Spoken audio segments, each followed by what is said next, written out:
So after reading The 7 Habits of Highly Effective People, I've incurred what is most important about all the habits. Number one, it starts with being proactive, and this focuses on things that we can do something about, and it talks about both reactive and proactive people.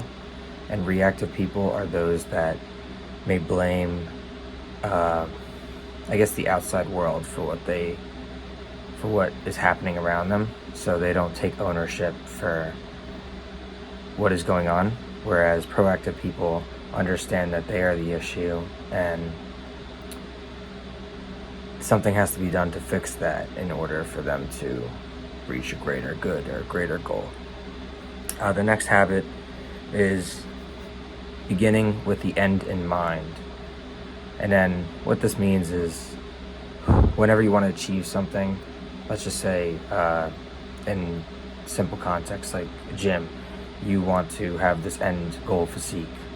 So you have this end goal physique, and that's what's going to push you to strive to keep doing better and to reach this thing you want in the end. So it kind of just motivates you more so. The third is to put things first. So that is basically prioritizing like what you need to get done in a day. So let's just say you sleep for 8 hours. You have the rest of the 16 hours to do so with what you want. You might work for a portion of that. You might do school for a portion of that. And then prioritizing, let's just say you have 3 hours of free time, okay, or 4 hours of free time, and you want to spend 2.5 hours in the gym, and then you wanted to watch TV for the rest of the night, but then you won't be able to do any of your studies. So you have to force yourself to do things that you don't want to in order to accomplish them and get them done. So that's very important. The fourth habit he talked about is to think win-win. And most people think only the win scenario, where they necessarily don't want other people to fail or lose, but they're only concerned about themselves. Whereas a win-win is what it sounds like. I mean, both sides win. And think of it as like a pawn shop. When you go in, let's just say you're selling a watch to another watch dealer. You guys you might have a higher price than you wanted at first. They might have a lower price than you wanted, and you guys reach an agreement in the middle. The fifth topic is to seek first to understand, then to be understood, which is probably the most important and the one I value and apply to my daily life, because that one is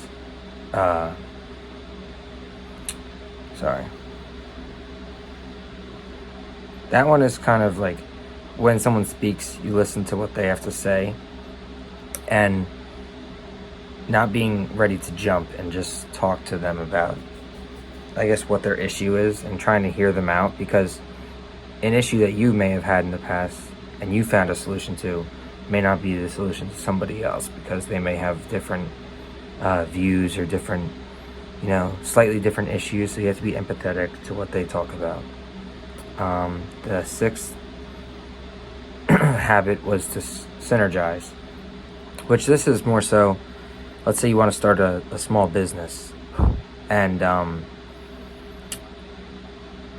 you have let's just say, if you were to start it by yourself, not knowing anything about business, typically, you're gonna go through more trial and error than if you were to join up with somebody that also may not know much about business, but at least you guys are learning together, and you learn from the other person's mistakes, they learn from your mistakes, and you guys kind of compile a better, more productive system through that. And I believe that definitely takes into like the real world, and when you do group work, you get other people's mindsets, so that applies to pretty much everything you do in life. And then the last habit that was mentioned was to sharpen the saw. And this was referring to, you can't just grind and work your entire life. You do need to refresh. You need to eat well. You need to exercise. You need to get your required amount of hours of sleep. You need to sharpen yourself by maybe reading a book from time to time, not staying cooped up inside the house, maybe go to the beach or go on a nature trail, something like that. Anything to relieve you from stress, because working in a stress-free environment applies like the best rate of success. So, and that's definitely something I take into accountability nowadays, where I try to always learn something new and not waste my time on useless garbage. And I would like to read more, but definitely sleeping enough, eating the right food, exercising, taking some time off to just relax, maybe lay in the sun. So, and then that's what I got out of the 7 habits.